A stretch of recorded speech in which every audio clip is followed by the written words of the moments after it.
queria chamar o Jeff aqui. Ó. Yeah. Seja forte e corajoso. Estenda suas mãos para cá. Deus, muito obrigado pela vida do Jeff. Obrigado pelo homem que ele tem se tornado. Obrigado pela boa semente que ele é para a sua igreja, Deus. Eu oro para que o Senhor abra os corações de todos que estão aqui, para que o Senhor dê sabedoria e revelação, para que esse momento agora seja único e exclusivo para o que o Senhor quer fazer nesse tempo. Em nome de Jesus, amém, amém e amém. Jesus, Deus. Amém, Senhor. Amém, gente? Então, boa tarde. Estou muito feliz. A gente estava viajando esses últimos 3 dias. A gente estava lá em São Roque, a cidade do vinho, né? Tem um festival do vinho. A gente não pode beber vinho, né? Mas a gente acha legal. Mentira, acho que pode beber sim, né? Não pode.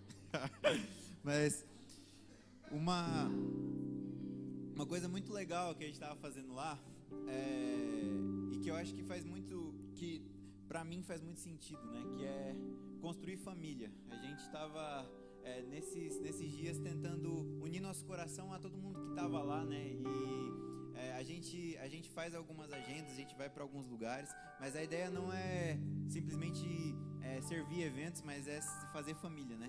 E quando a gente chega em casa é muito legal também, porque é muito bom ver o rosto de todo mundo, muito bom estar em família e poder construir isso juntos. E a gente está aqui hoje para poder construir isso e passar tempo junto, amém?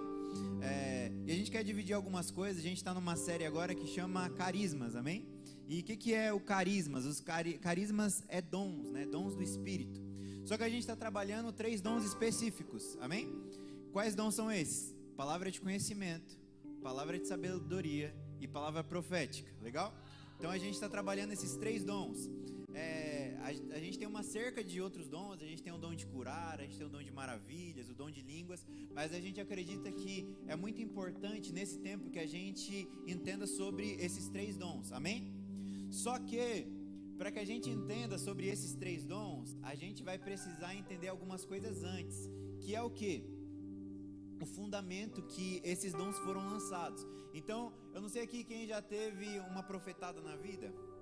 Alguém que ouviu alguma coisa que não era de Jesus, e aí você fala, caraca, esse cara tá falando alguma coisa que é nada com nada, ou ele tá me apontando para um lugar que na verdade eu nem queria ir, que eu nem sinto que é de Deus e não faz sentido para mim.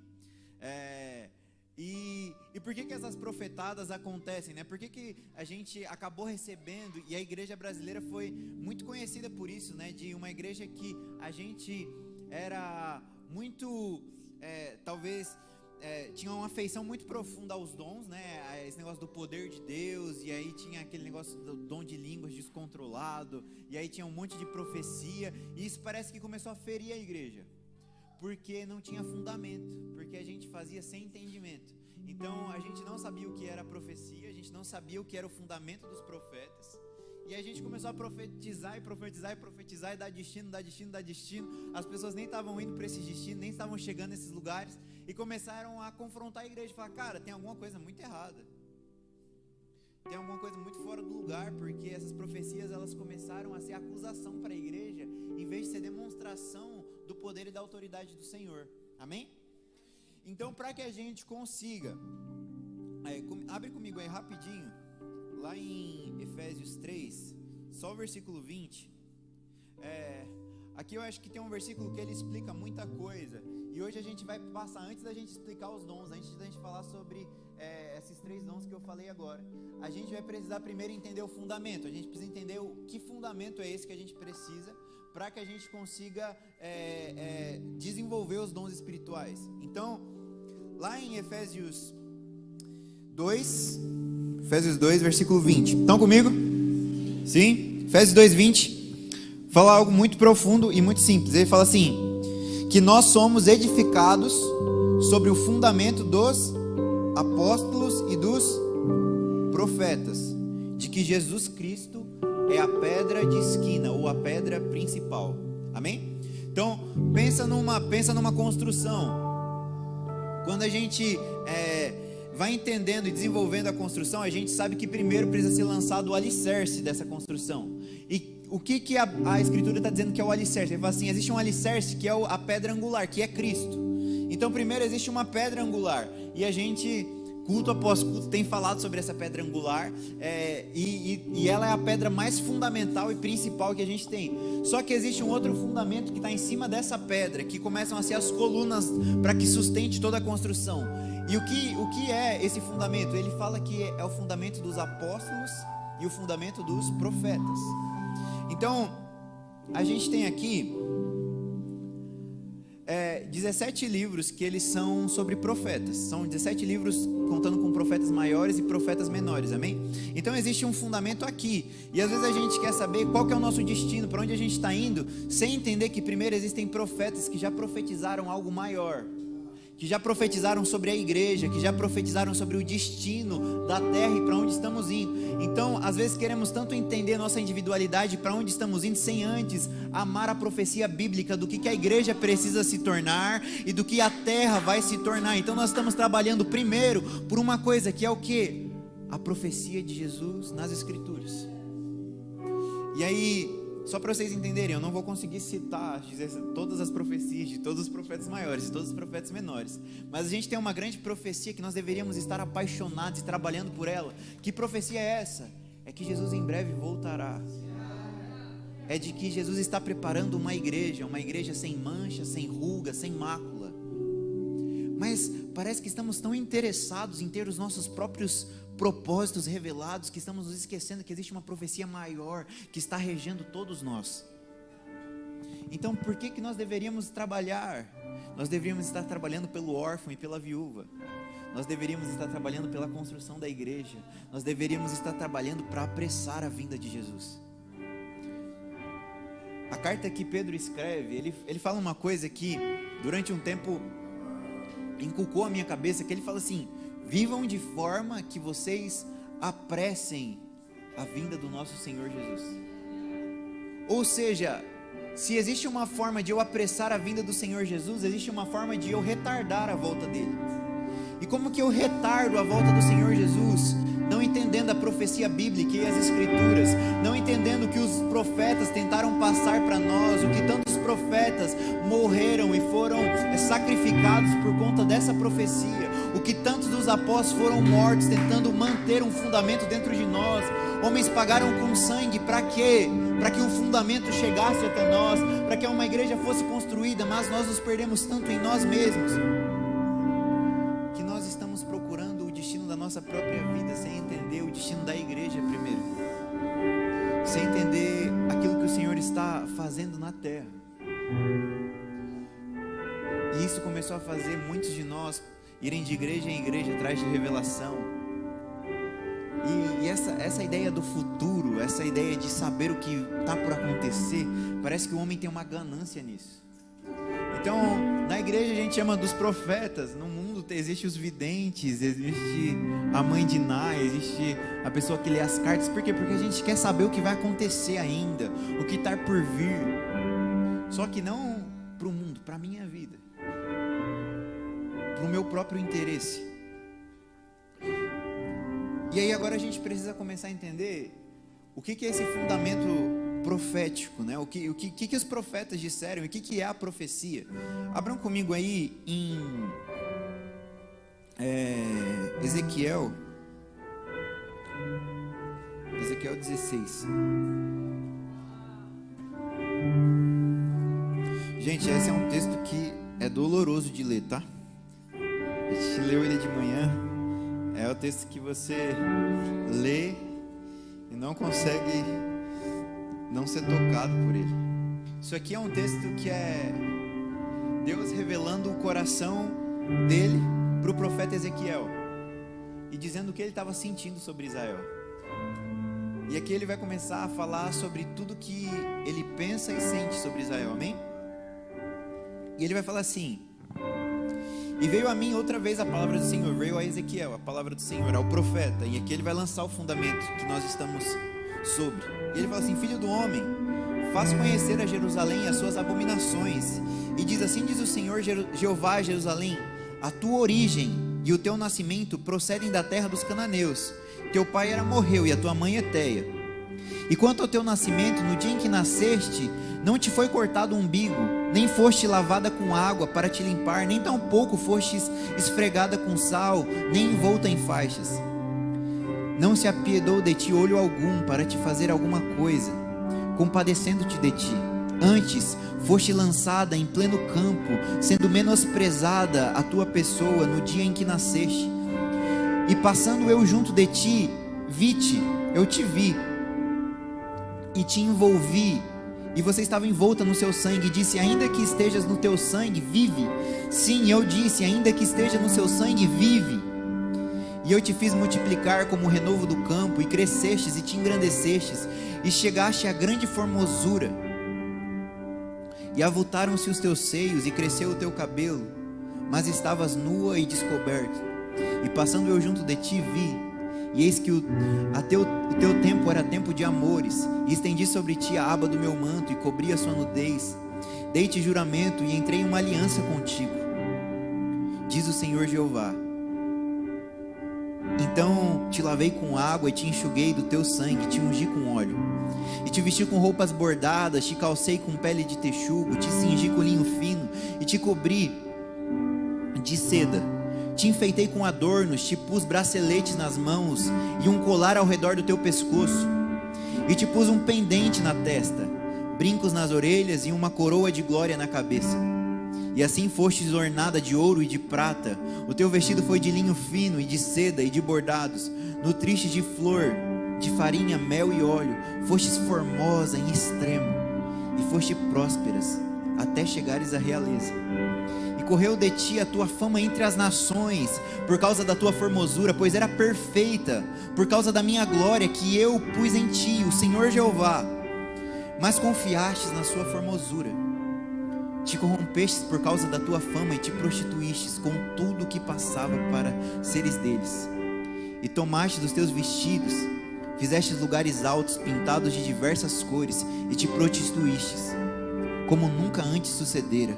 E tomaste as tuas joias de enfeite que eu te dei, e o meu ouro e a minha prata, e fizeste imagens de homens, e te prostituístes. E tomou os seus vestidos bordados, e te cobristes. O meu azeite e o meu perfume puseste diante deles, e o meu pão que te dei, a flor da farinha, o óleo, o mel, com aquele que te sustentava, também puseste diante deles, em cheiro suave, assim diz o Senhor. Além disso, tomou seus filhos e as suas filhas, que me tinha gerados, e os sacrificou a eles, para serem consumidos. Acaso é pequena a tua fornicação? Então, a gente já continua, mas a gente percebe que o Senhor começa a revelar quem Israel é. E você percebe um sentimento profundo de traição. E o que essa traição é? Essa traição, nesse contexto, ele está falando sobre adoração. Vocês vão perceber que sempre que a Bíblia vai descrever uma relação, ela fala assim: Adão conheceu a Eva, ou Abraão conheceu a Sara. Essa palavra conheceu é sobre relação, é sobre intimidade. E o Senhor sempre, quando Ele fala sobre essa intimidade de homem e mulher, Ele entende isso também como adoração. Que é essa palavra para conheceu Adão a Eva, é Iadá. E é a mesma palavra que vocês vão ver, por exemplo, em João 17, que vai falar assim: conheçam ao Senhor, que a vida eterna é que conheçam ao Senhor. Ou seja, ele está falando assim, a mesma coisa que existe a relação de amor entre o homem e a mulher, existe essa relação de intimidade entre Deus e o homem. E ele está falando assim, existia uma relação entre Israel e Deus, e ele fala assim: eu fiz uma aliança com você, eu fiz uma aliança de compromisso, que eu estou casado e compromissado em te cuidar de você, em te proteger. Eu te adornei, eu coloquei as minhas roupas, eu te encontrei, você era uma criança, e quando ele fala sobre criança, ele fala sobre imaturidade. Eu te encontrei imatura, é como se nem o cordão umbilical tivesse sido cortado ainda, de tão bebê que você era, de tão imaturo Israel que você era ainda. Você adorava todo tipo de Deus, você se perdia com os seus próprios prazeres e desejos. E ele fala: eu te encontrei nesse estado de imaturidade, envolta em sangue, envolta em morte. E eu peguei você, cuidei de você, esperei você amadurecer, esperei você crescer. E quando vi que você se tornou uma mulher, eu te amei. E fiz uma aliança de amor com você. Só que ele fala, mas você se prostituiu. Você se dobrou aos deuses. O dinheiro que eu te dei, o ouro que eu te dei, você fez imagens de deuses para adorá-los. O pão que eu te sustentei, você deu para outros como oferta de sacrifício. Até os filhos que eu te dei, você os matou e ofereceu como sacrifício a outros deuses. O que o Senhor está fazendo aqui? Ele está revelando primeiro o coração. Então, vocês vão perceber que toda a profecia, o fundamento dos profetas está aqui. Eles revelam o coração de Deus. Eles revelam o sentimento de Deus. Então, não é, gente, e aí entendam, não é muito sobre o futuro. Percebam que até agora ele não falou nada sobre o futuro. Apesar de ser uma profecia, ele ainda não apontou para o futuro, ele apontou para o sentimento. Ele apontou para o coração, ele apontou para o que Deus sentia. E existe um grande problema nas nossas profecias, porque nós lemos às vezes a Bíblia como uma história. Enquanto lemos como uma história, sem sentimento, sem coração, é impossível entender o que está dizendo. Por quê? Porque a profecia exige coração, porque é um Deus que está revelando o coração aos homens. E é isso que ele acabou de fazer aqui. E Ezequiel, ele está fazendo questão de dividir com o profeta o seu sentimento, de dividir com o profeta aquilo que ele está sentindo naquele momento. Amém? Estão comigo ainda? Sim? Só que, se vocês olharem para todo o contexto bíblico, gente, Deus está sempre dividindo o coração. E ele divide o coração, e Israel, em vez de entender coração, ele recebe só como uma informação. Fala, esse Deus mal está triste, querendo castigar a gente. Só que não é sobre um castigo, é sobre um pai que deu tudo para o filho. É sobre um marido que deu tudo para a esposa e que acreditava que quando ela amadurecesse, nem que ele nem pede uma retribuição, ele só pede que não se prostitua com outros deuses, que não se prostitua com imagem de homens, que não sacrifique os próprios filhos. E ele mesmo pergunta para Israel e fala assim: será que a sua fornicação já não foi grande demais? Será que você já não me feriu demais, Israel? Porque a profecia tem essa intenção principal, gente, de revelar o que Deus está sentindo.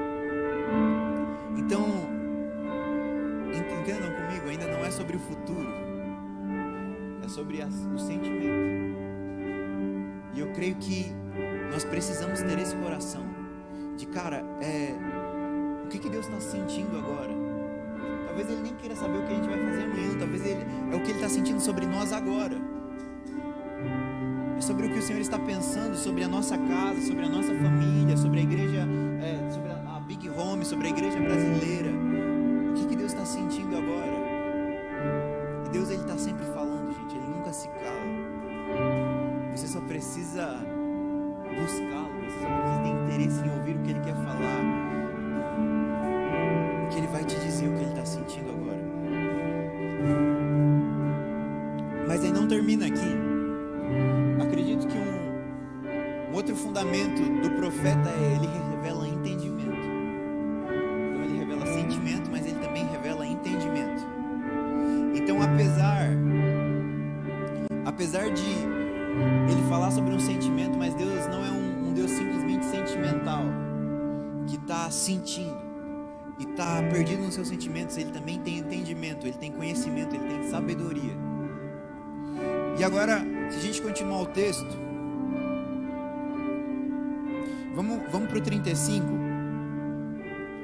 Vocês entenderem que ele tem um apontamento aqui. Ele fala assim: portanto, ó meretriz, ouve a palavra do Senhor, assim diz o Senhor Jeová: porquanto se derramou o teu dinheiro e se descobriu a sua nudez nas suas prostituições com seus amantes, como também com todos os ídolos das suas abominações e do sangue dos filhos que você deu, portanto eis que ajuntarei a todos os seus amantes, com os quais você se deleitou, como também a todos os que amastes, com todos os que odiastes, e ajuntá-lo-eis contra ti, em redor, e descobrirei a sua nudez diante deles, para que vejam sua nudez, e julgarei-os como são julgadas as adúlteras e as que derramam sangue, e entregar-te-ei o sangue e ao furor dos ciúmes.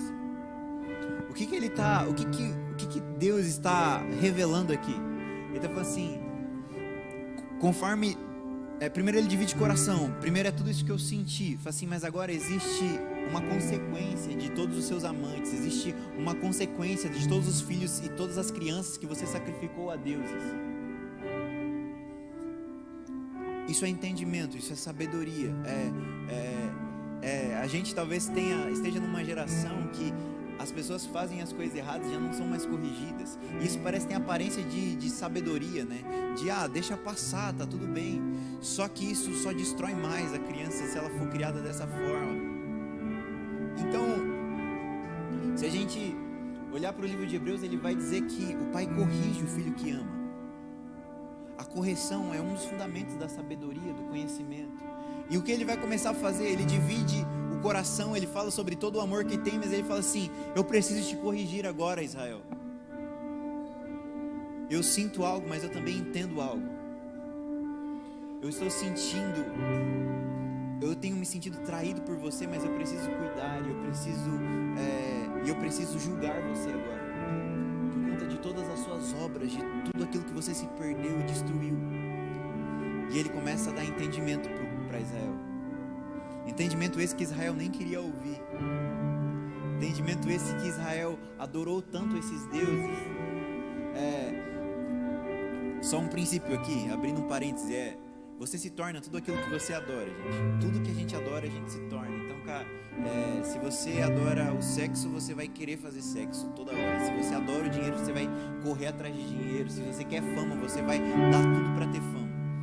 E se você adora a santidade de Deus, você vai se tornando santo. Se você adora a pureza de Deus, você vai se tornando puro. E Israel aqui, ele tinha adorado deuses que eles mesmos criaram, deuses que eles mesmos fabricaram com as próprias mãos. E o Senhor fala assim: você fabricou deuses que têm olhos, mas não veem, deuses que têm boca, mas não falam, deuses que têm mão, mas não apalpam. E fala assim: vocês começaram a se tornar semelhante a eles.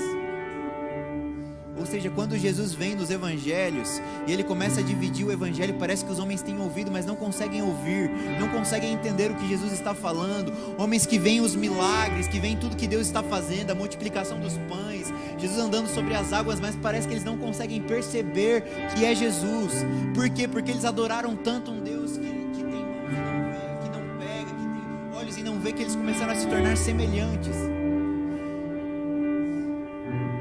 Então ele está dizendo aqui, e ele está divertindo o povo, e o povo não consegue entender porque adorou tanto a esses deuses, se prostituiu de tamanha forma que já não consegue mais nem entender o que Deus está falando. Mas Deus nem por isso deixou de sentir e de entender. Deus Pai não deixou de revelar o seu sentimento e de revelar a sua sabedoria. Amém? Essa é a primeira coisa. Então toda profecia, gente, ela carrega sentimento e ela carrega entendimento, amém? Pensem nisso, tá? Então, quando você for profetizar, ou quando alguém profetizar para você, ou quando você lê alguma profecia, não leia como uma história, não ouça como uma história, ouça sabendo que vem de um coração e que tem um entendimento a ser gerado, amém? Aí a gente tem uma segunda parte, que é a profecia. Ela revela algumas coisas, e antes dela, percebam que até agora a gente não chegou na revelação do futuro. Então a profecia, ela revela primeiro a origem, amém? Então vocês vão perceber aqui que Deus está revelando a origem de Israel. Ele está falando assim sobre onde ele encontrou, quem ele era. Então quem ela era? Era uma criança envolta no seu próprio sangue, perdida em si mesma. Fala assim: essa é quem você é, Israel. Vocês vão perceber que por várias vezes, quando Deus encontra um homem na Bíblia, Jesus encontra um homem na Bíblia, ele fala da sua origem, ele fala quem ele é. Então ele encontra a mulher samaritana. O que ele fala para a mulher samaritana? Ele fala: cadê o seu marido? E a samaritana fala assim: eu não tenho marido. Ele fala assim: não, você teve 4 maridos. mas o que você tem hoje não é seu. Essa é a sua origem, essa é quem você é. E às vezes, gente, a gente não quer ter a nossa origem revelada. Às vezes a gente não quer ter quem eu sou revelado. Por quê? Porque às vezes é feio demais a minha origem, às vezes é feio demais aquilo que eu sou ou aquilo que eu me tornei. Mas Deus, ele faz questão de tocar na sua origem. Ele faz questão de trabalhar e de cuidar da sua origem. Então ele não está revelando para expor ninguém. Ele não revelou Israel para expor ninguém. Ele fez exatamente pelo contrário, para cuidar de Israel, para amadurecer Israel, para vestir Israel. Ele não revela a origem da mulher samaritana para acusá-la. Ele revela para amá-la e dizer: eu te conheço, eu sei de onde você vem. E mesmo eu sendo judeu e nem podendo conversar com você, eu estou conversando e tentando te trazer para perto, porque eu quero demonstrar amor.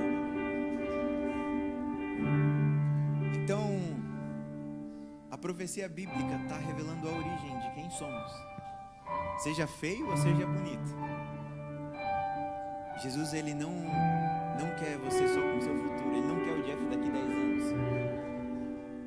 Às vezes a gente fica entregando para Deus a pessoa que vai vir daqui 10 anos, tentando entregar o meu futuro e alcançar esse futuro.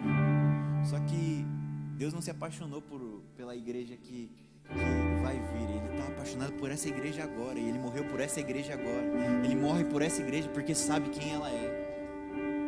Está morrendo por esses pecadores aqui porque entendeu a origem deles e onde eles se perderam. Sabemos que teremos a natureza do novo Adão, mas ele sabe que teve um velho Adão e ele morreu por esse velho Adão. Ele morreu para a restauração desse velho Adão. Ele morreu pela restauração da origem, onde nós nos perdemos, lá no Éden. E as escrituras e os profetas estão revelando a origem de onde nos perdemos, a origem de quem somos, e está tratando a nossa origem. Então, não esconda a sua origem, mesmo que seja feia. Estamos em família, tá? Então não tenha vergonha, não se esconda atrás dos medos da origem. A origem carrega muito de quem você é e de quem você vai se tornar. A sua origem às vezes tem histórias feias, mas tem histórias lindas. E é isso que Deus está fazendo aqui. Está falando assim, ó, a profecia começa não revelando o futuro, começa revelando a origem. Então não queremos a profecia de quem vamos nos tornar. Primeiro precisamos saber quem somos. Então primeiro mente e coração, e depois existem cronologia da profecia. Primeiro origem, depois a gente tem identidade. Então ele faz questão de revelar também identidade, quem ela se tornou.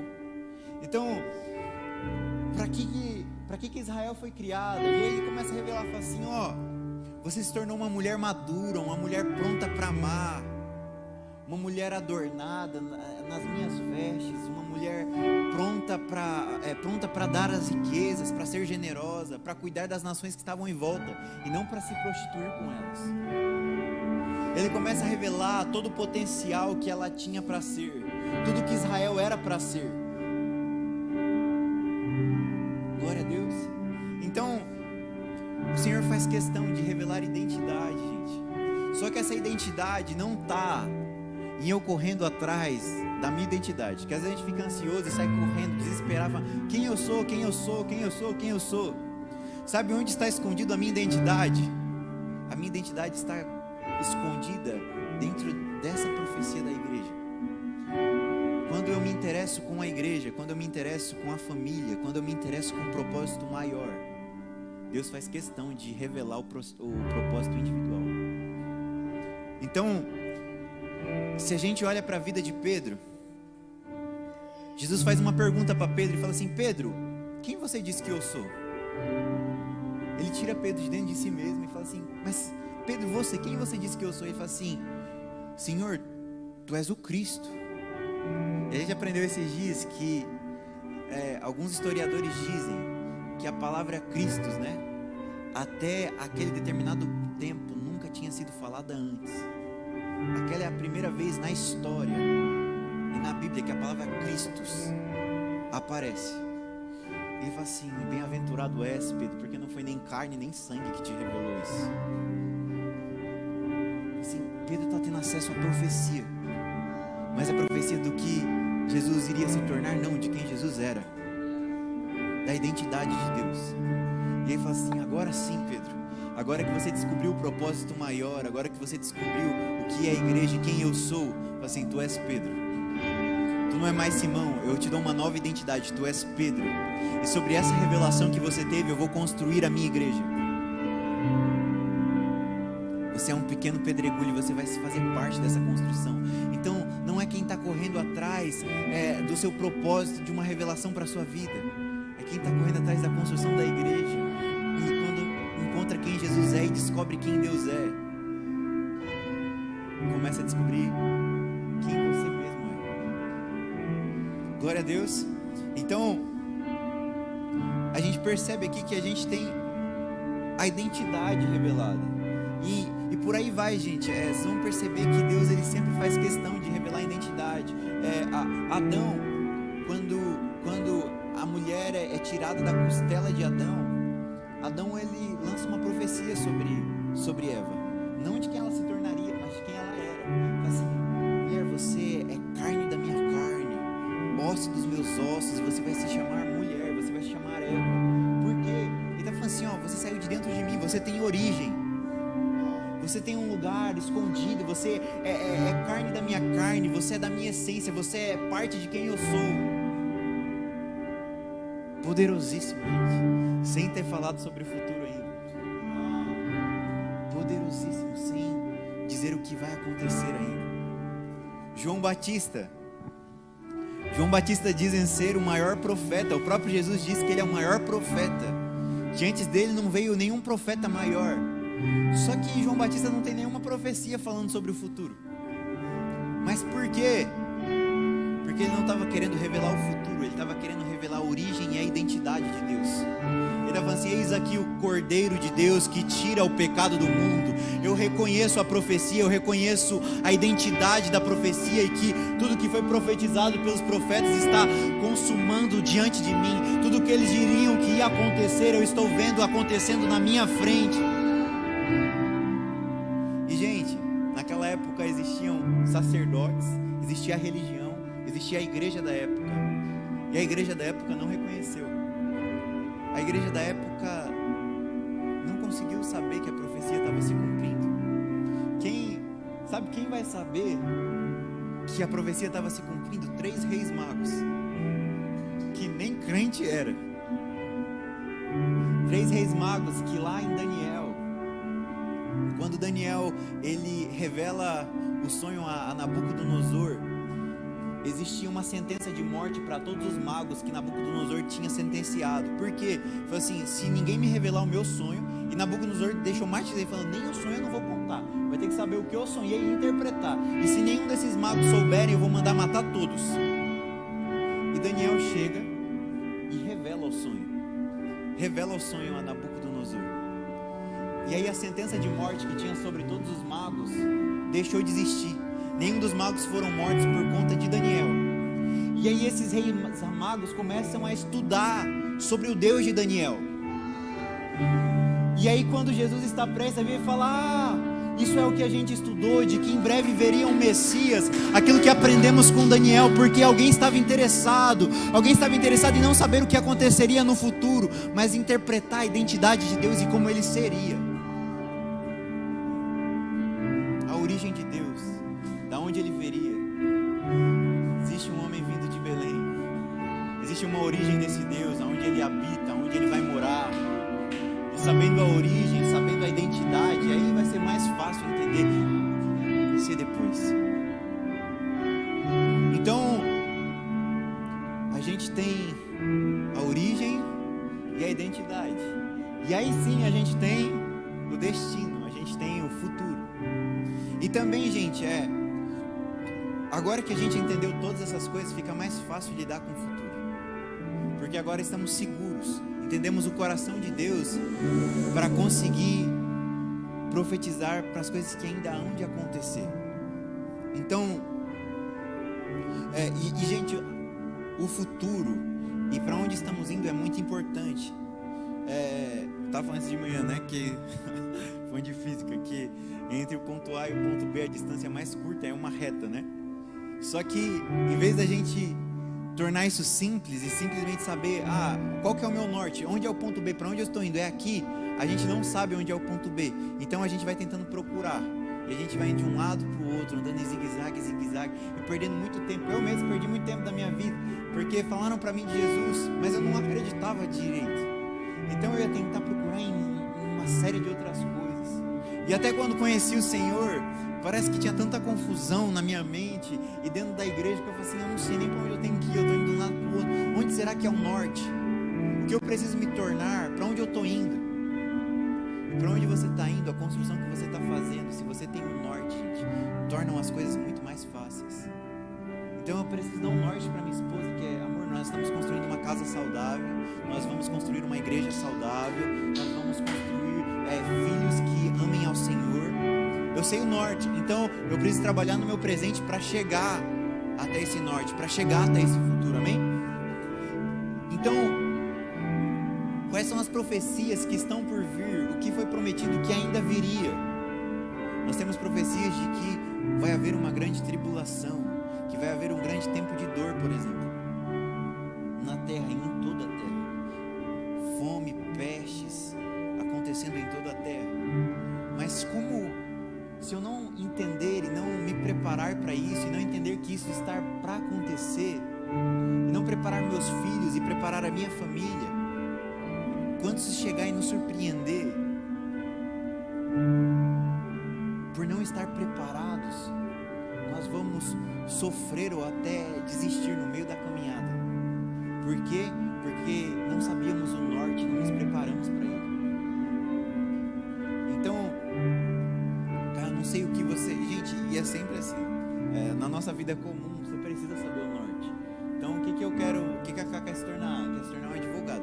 Tem que fazer algumas coisas. Se eu tenho esse norte, se eu tenho esse objetivo, se é para cá que eu estou indo, eu preciso trabalhar nisso aqui, para que eu me torne aqui. E a gente, às vezes, biblicamente, parece que a gente só vive o hoje, esquece de toda a profecia bíblica de que existe um futuro. E de que eu preciso trabalhar por ele.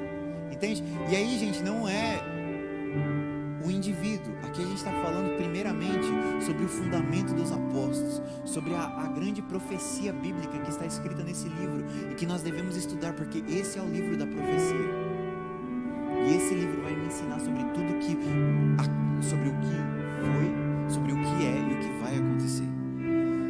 Glória a Deus.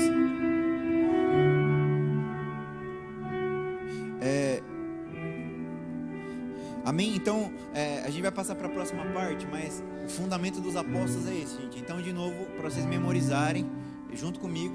Então, primeiro falem comigo, só para vocês memorarem: origem, identidade e destino. Tá? Então, isso é o princípio que toda profecia precisa revelar. Então, a pessoa que vai profetizar para você, tá tudo bem se ela falar sobre o futuro, mas é muito importante que tenha esse coração da origem e da identidade. Até estava contando de manhã, a gente foi esses tempos atrás, fui com esse lá no Instituto no Ágape, né, da Neuza Etioca. E a Neuza Etioca, ela é incrível, né? Tipo, se a gente pensar em tudo que ela fez para a igreja brasileira, assim, ela tem um legado enorme. E a gente estava conversando com o Baeta, né? E aí o Baeta falou que teve uma certa vez que um profeta foi visitar eles lá, né? Tipo, um homem que tinha esse ofício. E aí eles estavam conversando e tal. E aí chegou uma determinada hora que esse homem foi profetizar para o Baeta. E aí fala que ele começou a profetizar para o Baeta. E aí falando que ele ia para os Estados Unidos e que ele ia desenvolver algumas coisas nos Estados Unidos, ia passar um tempo lá. E aí a Neuza, que é quem ia passar o legado pro Baeta e é quem cuida dele desde muitos e muitos anos, falou que na mesma hora ela pegou e falou assim: eu pego essa profecia agora, trago de volta para a terra e digo, não vai acontecer. Eu falei assim, caraca, velho. Assim, nem sabia que dava para fazer uma coisa dessa, né? Trazer de volta. E aí, mas por que ela fez isso? Porque ela sabia da origem e da identidade dele. Ela sabia para que ela gastou tantos anos construindo aquele homem para ser o que ela trabalhou nele para ser. Ele falou assim, isso aqui está desviando ele da rota. Talvez traga muito brilho aos olhos de, vou ir para os Estados Unidos, mas existe uma outra coisa que Deus quer fazer com ele agora. E eu, como paternidade, não posso deixar, porque eu conheço a origem e a identidade. Então esse destino não faz sentido para mim. Gente, talvez a gente tenha muita dificuldade hoje. Tem tanta gente que recebe profecia que chega pra gente, e a gente, como paternidade, fala, cara, não sei se é isso.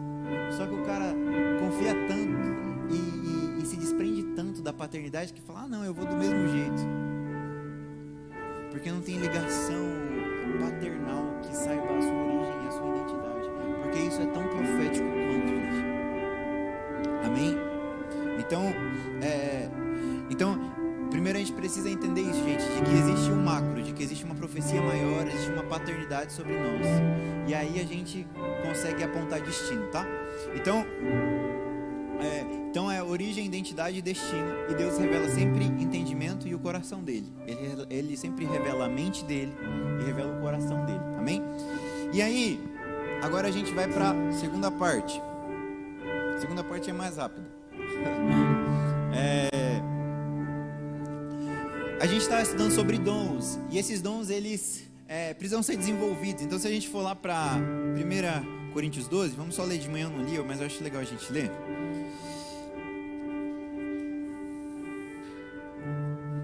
1 Coríntios 12, a gente vai ter a descrição dos dons, né?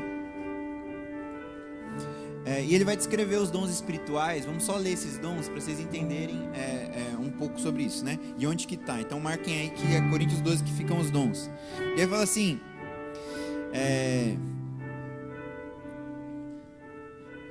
vamos ler do 6, para não precisar ler tudo. 12:6, fala assim: e a diversidade de operações, mas é o mesmo Deus que opera tudo em todos. Essas operações são os dons. Mas a manifestação do Espírito é dada a cada um para o que for útil. Porque a um Espírito é dada a palavra de sabedoria, a outro, pelo mesmo Espírito, a palavra de conhecimento. Vamos parar aqui rapidinho, só para a gente vai explicando. A gente vai explicar 3 dons hoje, que são os dons da palavra. Então, palavra de conhecimento, palavra de sabedoria e palavra profética. Todos esses dons têm como matéria-prima a palavra, tá? Então, primeiro, a palavra de conhecimento. O que é a palavra de conhecimento e onde acontece? A gente pega agora tudo aquele macro, tudo aquele plano de fundo que a gente construiu até aqui, e a gente vai perceber que agora o que eu vou dar para o indivíduo parte desse mesmo lugar. Então a palavra de conhecimento, ela divide com o outro a origem. Então, onde que acontece isso? Onde a gente tem um exemplo de palavra de conhecimento? Se a gente chegar na mulher samaritana, o que Jesus está fazendo com aquele indivíduo específico, que aí já não é mais sobre a profecia bíblica, ela está falando sobre a vida dele, específica. O que ela revela, o que ele revela para ela? A origem, quem ela era. E isso é muito importante. Então, quando eu vou orar por alguém, existem às vezes algumas incredulidades. Então, se eu chegar para ela falando do que vai acontecer, eu falo assim, como que esse cara sabe o que vai acontecer? A palavra de conhecimento, ela é muito poderosa para quebrar as nossas incredulidades, para olhar e falar assim, cara, Deus te conhece, Deus sabe quem você é, Deus sabe o que você passou, Deus sabe por onde você andou.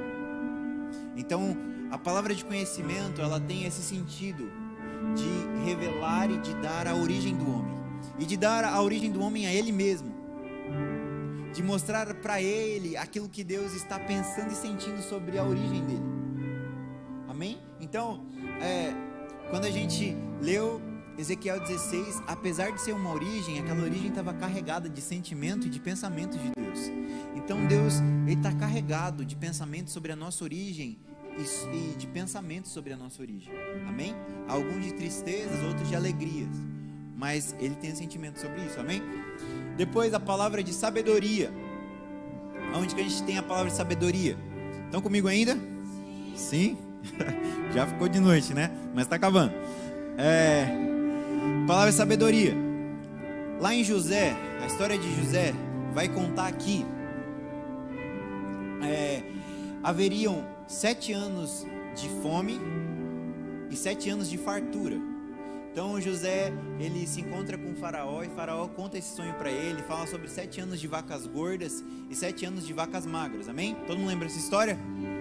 Então, nesse tempo que ele está tendo essa revelação, o faraó está tendo esse sonho, ele chama José, e aí ele revela esse sonho a José, e José interpreta o sonho. Só que, até aqui é a manifestação da interpretação de sonhos, é um dom. Só que, a partir daqui vai começar a palavra de sabedoria, que é, José vai começar a dizer para Faraó como ele deveria se comportar naquele tempo presente. Ele está falando sobre esse tempo de identidade, sobre como me comportar aqui, nesse tempo que eu estou. Então ele fala assim, ó, vai vir um tempo agora de muita fartura, vão ser 7 anos em que vai ter fartura sobre toda a terra. Só que todos esses homens vão comer, e eles, nos 7 anos de fome, eles não vão ter nada e vão morrer de fome. Se a gente conseguir, sabiamente, guardar e armazenar toda a fartura que nós vamos ter, economizar e fazer da forma correta, nós vamos conseguir alimentar todo o Egito no tempo de fome, e até as outras nações que tiverem fome vão conseguir ser alimentadas por nós. O que é isso? É palavra de sabedoria. É a sabedoria de José sendo manifesta a Faraó, e Faraó fala assim, não existe homem com esse espírito em todo o Egito. Separem ele para governador, porque ele tem sabedoria para lidar com esse tempo. Ele sabe do futuro, mas mais do que saber do futuro, ele sabe como lidar com o presente. Ele tem sabedoria para lidar com o presente. Então, gente, pouco importa se você sabe do futuro, se você não sabe como lidar com o seu presente. Imagina, entende? Tipo, por exemplo, vou falar, a Cá vai morrer amanhã. Tipo, se eu não sei lidar com o presente, eu não consigo cuidar dela agora, eu não vou conseguir mudar amanhã, entende? Então, a Cá vai morrer daqui 5 anos, eu sei que, tipo, cara, eu preciso de sabedoria no presente, eu preciso cuidar da saúde dela, eu preciso fazer alguma coisa, senão ela vai morrer porque eu sei do futuro, mas o futuro, eu não consigo alterá-lo se eu não conseguir entender o presente, se eu não conseguir cuidar do presente, se eu não tiver sabedoria para o presente. Então, a palavra de sabedoria é exatamente para isso, sabendo do futuro, eu consigo trabalhar o presente, amém? Então, palavra de conhecimento, a origem, palavra de sabedoria, o presente, como eu construo, como eu fundamento tudo isso que eu estou fazendo, tá? Tudo isso são dons que eu preciso buscar. Então, 1 Coríntios 14 vai falar assim que busque com zelo os melhores dons, busque com perseverança os melhores dons. Como que a gente busca? Através de oração. Como que a gente busca? Através do jejum.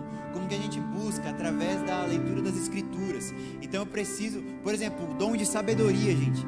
Como que eu trabalho? Como que eu cresço nesse dom? Pega o livro de Provérbios e vai ler Provérbios. Lá em casa a gente tem meio que isso, né?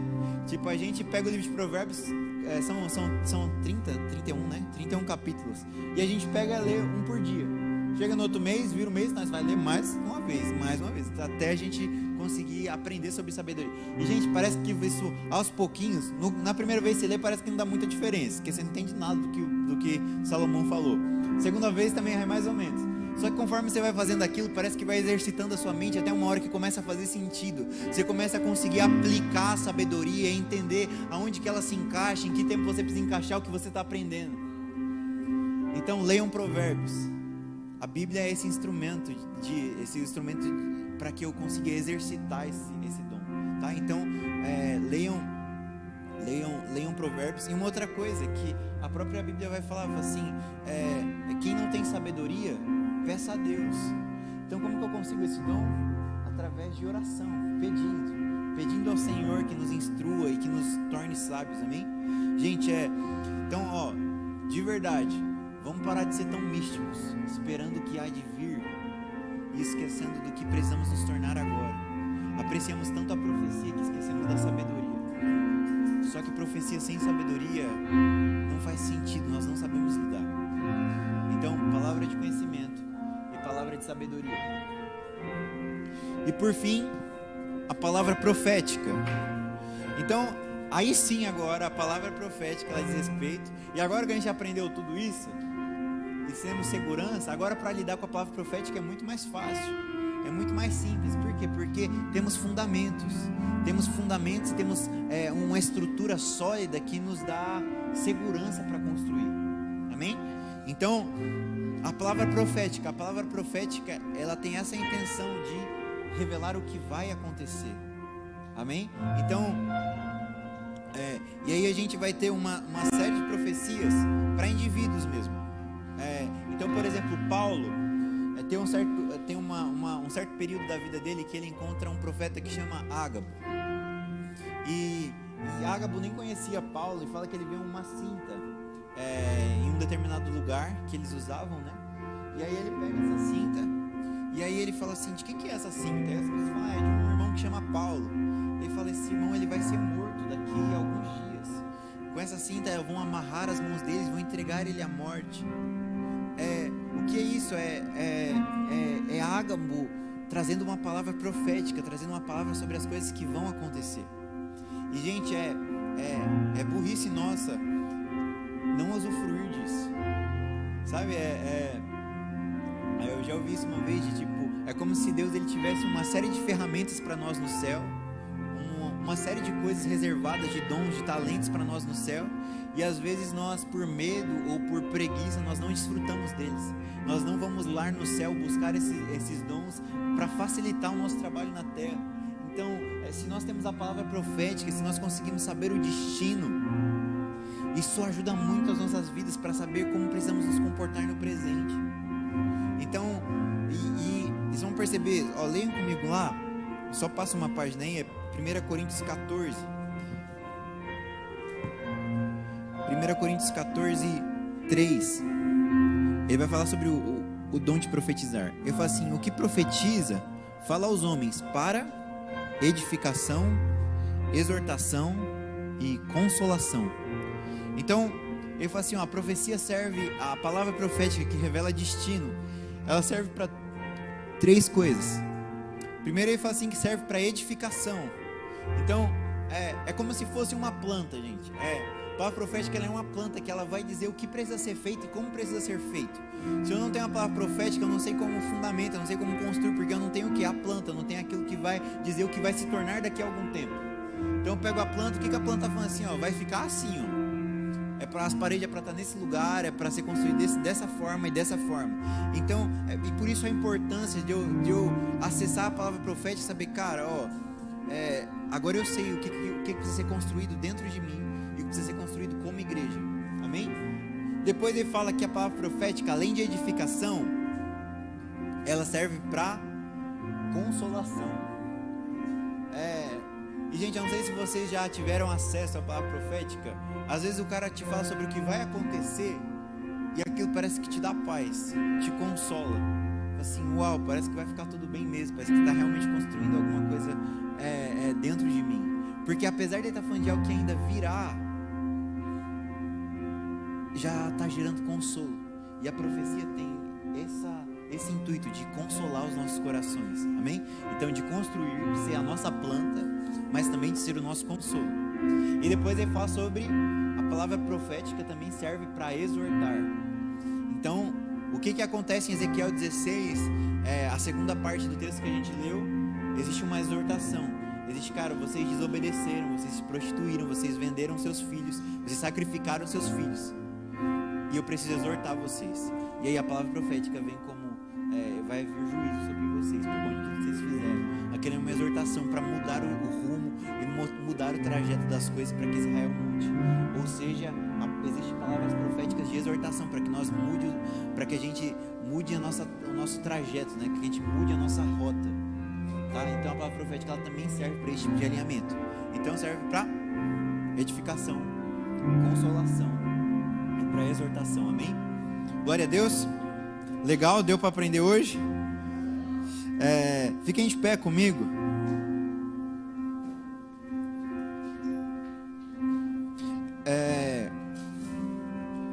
Então, eu creio que a gente precisa buscar e trabalhar nesses dons, amém? Eu queria fazer algo bem simples hoje, rápido, mas para a gente começar a fazer isso. Então, só se una com mais uma pessoa que esteja perto de você, e a gente vai orar por essa pessoa, bem simples, mas a gente vai pedir para o Senhor para que Ele de vida, a mente dele com a gente e o coração dele. Amém? E você vai fazer uma oração bem simples.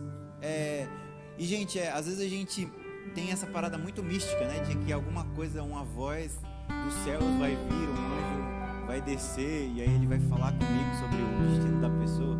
Só que na verdade não. O Senhor, ele fala através da nossa consciência. Tem sim casos do Senhor falar audivelmente, mas esses casos são bem raros e bem difíceis. A maior parte das pessoas que eu conheço e que são homens de Deus, eles ouvem o Senhor porque o próprio Espírito, ele habita dentro de mim e ele se comunica comigo.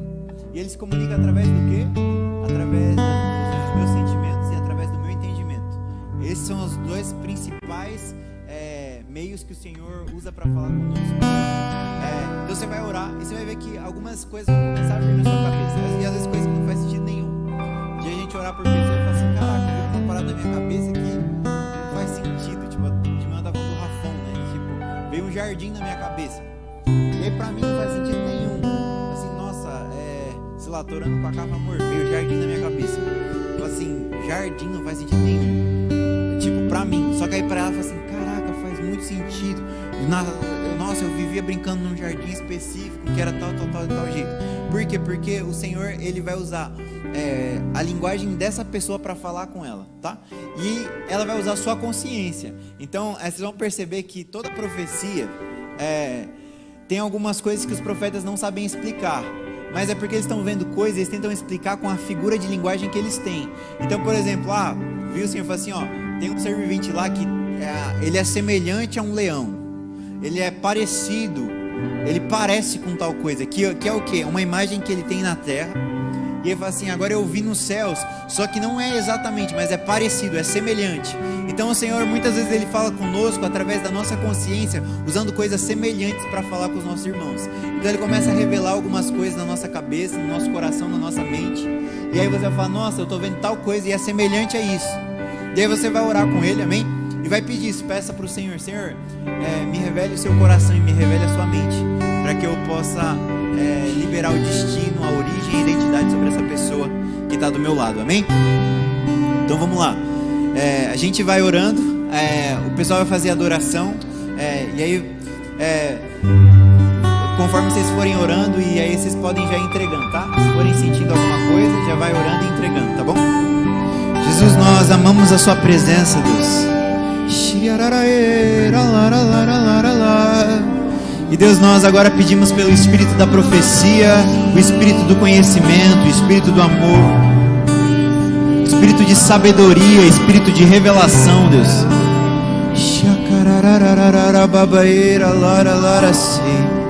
Nós pedimos agora que o Senhor revele a mente e o coração daquilo que o Senhor está sentindo sobre os nossos irmãos, sobre aquilo que o Senhor está pensando sobre os nossos irmãos, Senhor.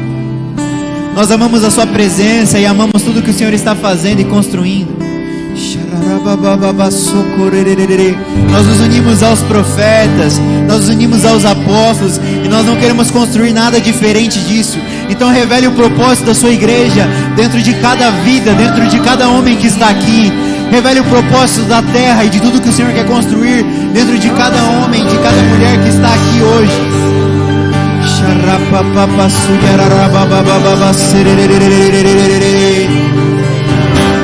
Vocês vão começar a ouvir algumas coisas.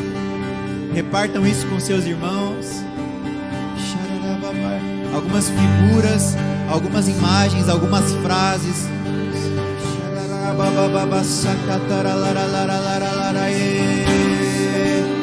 Uau, Jesus. As suas palavras, a sua voz, os seus sentimentos, a sua mente.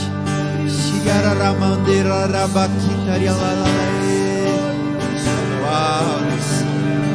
É disso que precisamos, da sua voz, da sua mente, do seu coração.